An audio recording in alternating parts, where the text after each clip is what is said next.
என்ன கேட்குறாருன்னா, ஒரு அஜர்த்து பேசியிருக்கிறார். அந்த வீடியோ நம்ம ஓப்பன் ஆகல, என்ன பேசியிருக்காருன்னு இதில் நமக்கு விளங்குது. அவர் என்ன பேசியிருக்காருன்னு கேட்டால், பெண் குழந்தைகள் தான் நற்செய்தி என்று அல்லாஹ் சொல்லுகிறான்.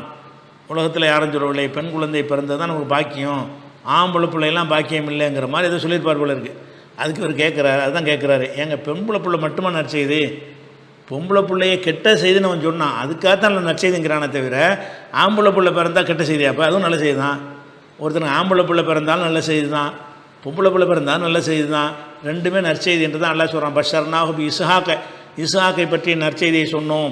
ஒமின் வரா இஸ்ஹாக் யாக்கூப், இஸ்ஹாக்கு பிறகு யாக்கூப் பிறப்பார் என்ற நற்செய்தி சொன்னோம் அப்படின்னு. இன்னானு பஷருக்கு உலாமின், ஒரு ஆம்பளை பிள்ளை பிறக்க போது நம்ம நற்செய்தி சொல்கிறோம். பஷர்த்து மூணி கோபிமத்து பஷருன்னு, நான் கிழவனாக இருக்கேன் எனக்கா நற்செய்தி சொல்கிறீங்கன்னு கேட்டாங்க. எல்லாமே பஷரை தான், எல்லாமே நற்செய்தி தான். அப்போ நபிமார்களுக்கு அல்லாஹ் பிள்ளைகளை கொடுக்கும் பொழுது அதுக்கு சொல்கிற வார்த்தை நற்செய்தி தான். பெண் குழந்தைக்கு சொல்கிற வார்த்தை நற்செய்தி தான்.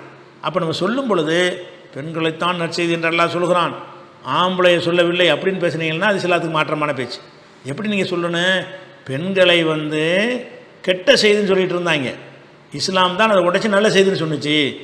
அதுதானே தவிர ஆம்பளை பிள்ளைலாம் கெட்ட செய்தி கிடையாது. ஒருத்தன் ஆம்பளை பிள்ளை இருந்தாலும் அது பயங்கரமான சந்தோஷமான செய்தி தான், அது ஒரு கெட்ட செய்தி கிடையாது. ஒரு ஆண் குழந்தை பிறந்தாலும் நல்ல செய்தி, பெண் குழந்தை பிறந்தாலும் நல்ல செய்தி என்று தான் இஸ்லாத்தின் நிலைப்பாடு. பொம்பளை பிள்ளை தான் நல்லது, ஆம்பளை பிள்ளை கெட்டதுங்கிறது இஸ்லாத்தின் நிலைப்பாடு இல்லை. அதுக்கு மாற்றமாக சொல்கிறதும் இஸ்லாம் நிலைப்பாடு இல்லை. ஆம்பளை தான் நல்லது, பொம்பளை நல்லது இல்லை, அதுவும் கிடையாது. அல்லாஹ் சொல்லுமா என்ன செய்கிறான்னா, யஹபுலிமையஷாவு துக்கூர், நாடியவர்களுக்கு அல்ல ஆம்பளையை கொடுக்குறான். ஓ யஹபுலிமையஷாவு இனாசா, நாடியவர்களுக்கு பொம்பளை பிள்ளையை கொடுக்குறான். அவு சபிஜிஹும் துக்குரானும் இனாசா, ஆணும் பெண்ணுமாக கலந்தும் கொடுக்குறான். ஓ எஜாலு மையஷாவு அகைமா, நாடியவர்களை பிள்ளை பேர் இல்லாதவர்களாகவும் ஆக்கி விடுகிறான். இதுதான் என்னுடைய வேலைன்னு நல்லா சொல்லி காட்டினான். எதை வேணாலும் தருவேன், அதனால் இதான் நல்லது அதான் கெட்டது அந்த விளையாட்டை என்ன செய்யாது, கிடையாது. ஆனால் அந்த அஜர்த் எப்படி பேசியிருக்காருன்னு தெரியுதுன்னு கேட்டவர். அந்த வீடியோ ஓப்பனாவில் நம்ம ஊகிக்க முடியும்னு கேட்டால், ஆம்பளை பிள்ளை நடிச்சது கிடையாது, பொம்பளை தான் நடிச்சதுன்னு இருப்பார். அப்படி சொன்னால் தப்பு. அவர் தான் ஆதாரம் கட்டுறாரு, ஆம்பளை பிள்ளை நடிச்சது இல்லையா, அதுவும் நல்ல செய்தி தானே, அதுவும் நல்ல செய்தி தான். அந்த அஜர் தப்பாக சொல்லியிருக்காரு. தப்பாக சொன்னதுக்கு நீங்களே ஆன்சரும் கொடுத்துட்டீங்க. அதனால் ஆம்பளை இஸ்லாமிய பார்வையில் எல்லா குழந்தைகளும் நற்செய்தி தான். ஒருத்தர் குழந்தை பாக்கியம் எது கிடைச்சாலும் ஒரு மனுஷன் நற்செய்தி தான். அவங்க ஆம்பளை தான் நற்செய்தி, பொம்பளை நற்செய்தி இல்லைன்னு நினச்சாங்க.